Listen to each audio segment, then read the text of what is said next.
Hey, y'all doing? This Rob Burnham, make here, preacher man R&B, and this is an episode of Retro TV 91. This time I'm doing another episode of movie reviews. This time I'm reviewing X-Men Apocalypse, and what X-Men Apocalypse is about, it starts off with in the past in ancient Egypt, and Apocalypse and his original four horsemen are trying to transfer his body to a new host. And while this is happening, the regular Egyptians trap Apocalypse and his horsemen into his pyramid and collapse itself on itself.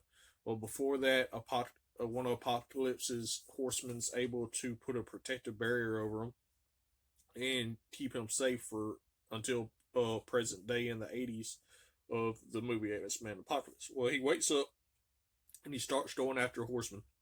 He recruits Storm, gives her news powers. He recruits Angel, turns him to Archangel, Psylocke, and Magneto.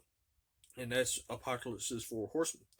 Well, while this is happening, is Professor X has done started his school back, and Alex Summers brings his little brother Scott to the school, and they start training Scott. And if you know anything about it, man, Scott is Cyclops, and he meets Jean Grey, and they start connecting in this movie. And what happens is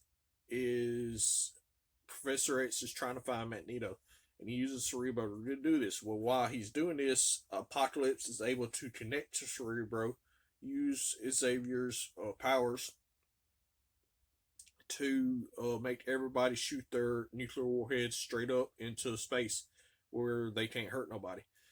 And while this is happening, Professor X tells Havoc to destroy Cerebro, and he does this and disconnects Professor X to Cerebro. That way, Apocalypse can't keep doing what he's doing.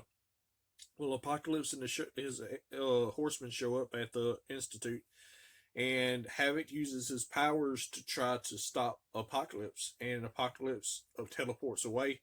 And right when he does this, Havoc hits this generator in the X Mansion, and this big explosion happens.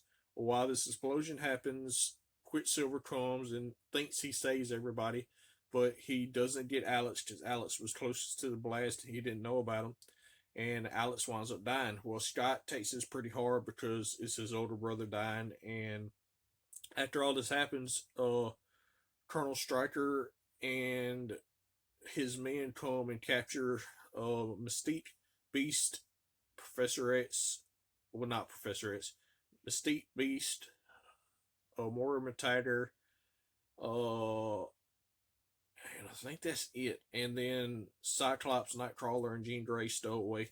And when they get to Stryker's base, they have the mutants in this containment field where they can't use their powers or whatever.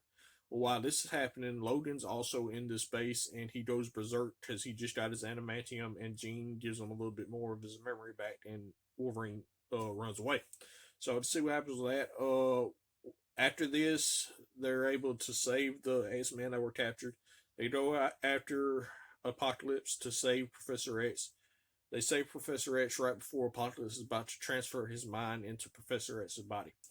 Well, they had this big infight with Apocalypse, and they convinced Magneto and Storm to help them fight Apocalypse, and they're able to destroy Apocalypse with Jean Grey's powers, Magneto's powers, and Storm's powers, and Cyclops' powers, and they pretty much disintegrate Apocalypse's body.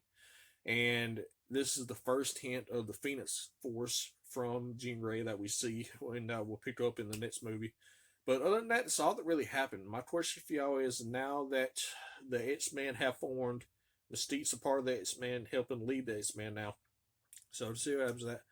Other than that, that's all that really happened. My question is, now that this is happening, what's going to happen in the next movie? As always, Robert Burnham, make care, preacher man, R&B sign out. Guys, Jesus. See you next time.